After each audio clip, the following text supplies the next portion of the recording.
All right, we got a fish fry going here. Got my Bass Pro Shop fish fryer. Got the oil in there. We got our breaded fish. This is the Mangrove Snapper we caught.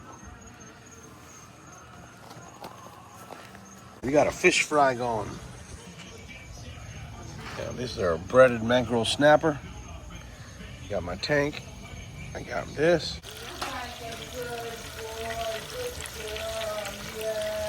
Got the temperature up. I did, but you need to put limon and you need to put.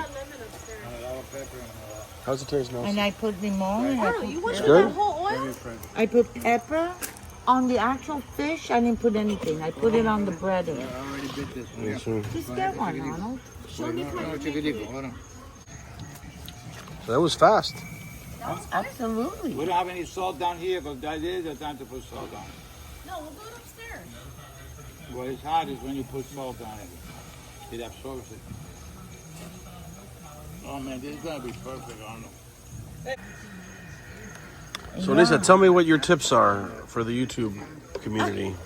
And now you put I don't know. You just look at it and you go with the flow. You know when to flip it. You know how high it goes. You know how low it goes. Just by looking at it. Yeah, so we've been averaging about 3 minutes per fry. Yeah. Per batch. Per batch, and you just by the sizzling and by the cooking, you know how high it is, how low it is, how much more it needs, and by flipping it. Yeah, we tried using the thermometer, and then that wasn't very helpful. As long as it's sizzling. Right, like it's doing right now. That's when you know that it's done. When it's a little bit more firm. Right. Now when it starts becoming firm, you know it's done. It's ready. I love your little... Yeah, this is a nice setup here. Like that. Now you let it, you don't want to turn it too much.